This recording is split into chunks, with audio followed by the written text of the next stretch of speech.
and gentlemen, coming to you from the Spit Studios in Vancouver, British Columbia, Canada. This is the Spit Sports Show. Now, I had a totally different show planned for today on the Vancouver Canucks, but wouldn't you know it, God bless everybody.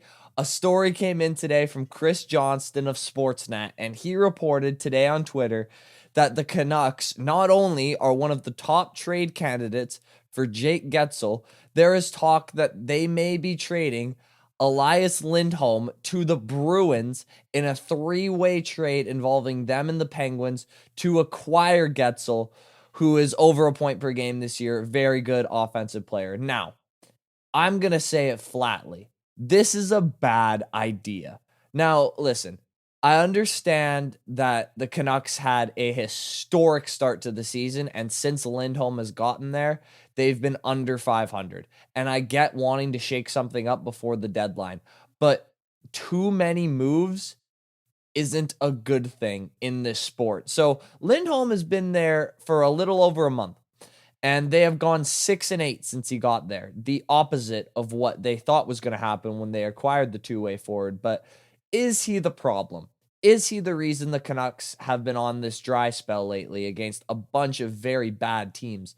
Kings got him the other night. They've lost a couple of games where it's just like, man, we would have smoked that team 3 months ago. So he's been a -4 since he got to Vancouver. He's only scored 6 points in the 14 games he's played. And I would argue that is a disappointment. Listen, he's not known as a big point scorer. He's been just under a point per game for the majority of his career, though, and having only 6 points in 14 is not ideal. However, that's not the reason why the Canucks brought him in. They have plenty of firepower offensively. Now, would I like him to be scoring more while averaging almost 19 minutes a game, playing with Elias Pettersson on most nights? Yes, but the reason they brought him in was to center the second/third line when their lineup is healthy, to play really, really good two-way hockey when most of their great players are offensively minded, and win faceoffs. So going through them, he's been a beast in the faceoff dot for the Canucks. He's at 58% in the dot since he's been on the Canucks, which is really, really good. Obviously, league average is 50%, so 58 is a lot better than that. And although it is hard to measure defensive hockey in terms of stats, there just aren't many defensive rating stats like the NBA has or interceptions like the NFL has. When I watch the Canucks play, which is a lot, he's never out of position. It seems like he's always in the right spot, breaking up a play, getting sticks on in the right spot. He plays physically.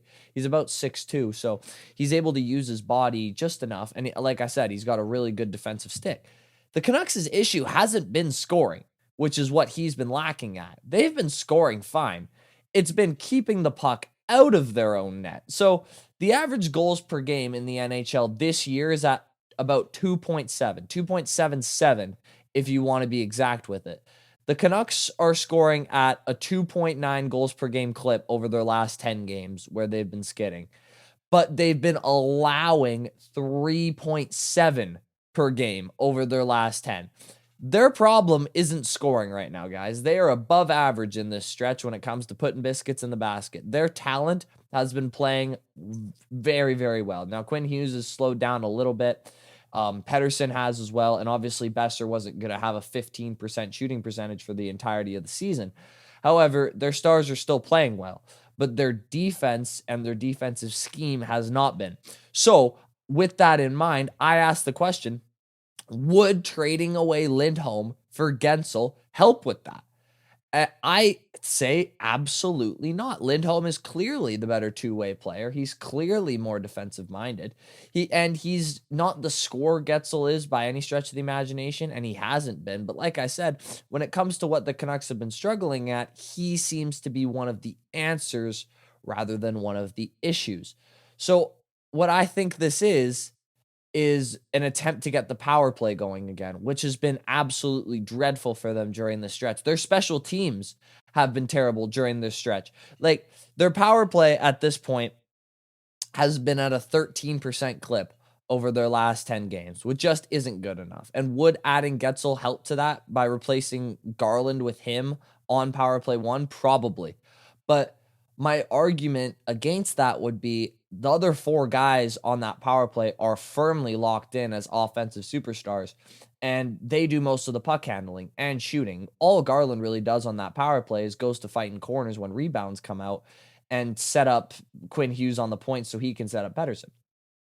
Anyways, my point in general being, I don't think it's necessarily a talent issue for the Canucks on the power play. I think it's just they've hit a cold streak.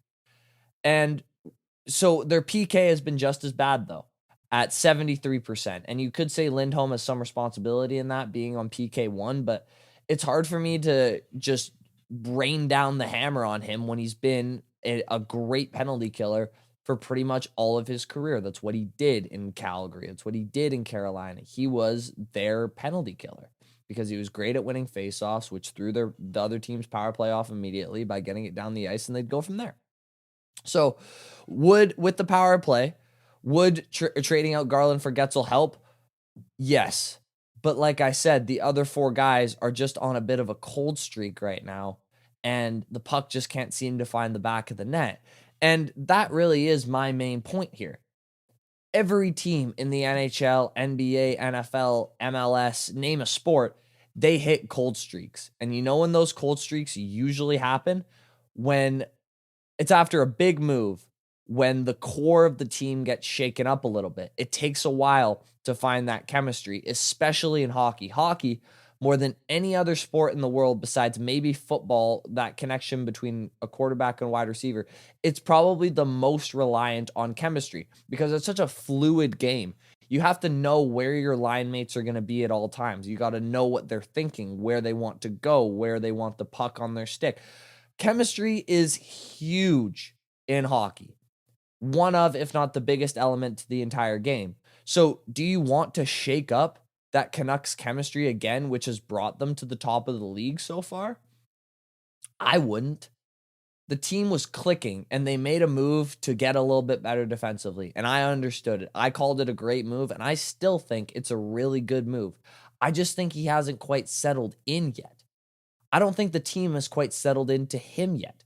And you know what that takes? Time, games, reps.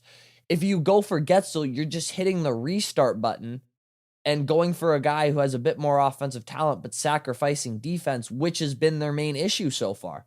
It just doesn't make sense. And it strikes me as this.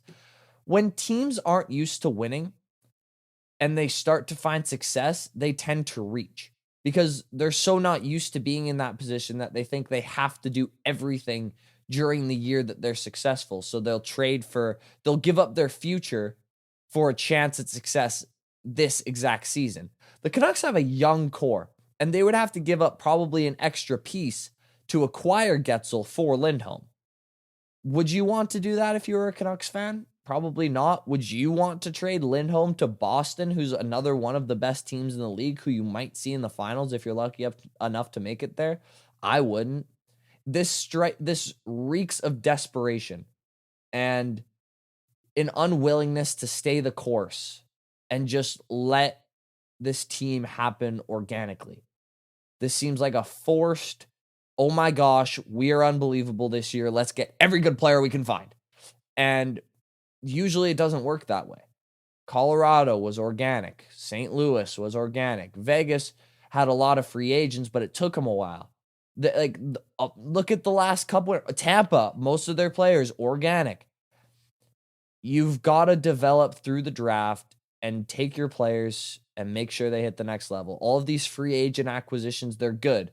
They're good. And I liked the Lindholm move, but they're overdoing it. And they need to just calm down, let it stay its course, because this team is good enough to win a Stanley Cup. They've just hit a bit of a cold streak. Puck isn't going in the net. Power play isn't clicking right now.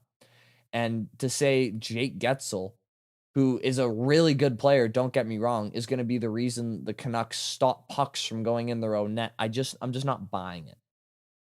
Anyways, please let me know what you think about that in the comments below. I am small enough at this point as to where I can respond to most comments. So please let me know what you think. Would you like the move if the Canucks traded for Guentzel? What do you think about the Lindholm thing not working out so far? Let me know.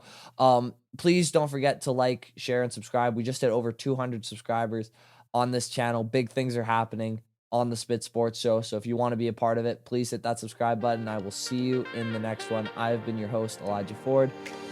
Peace out.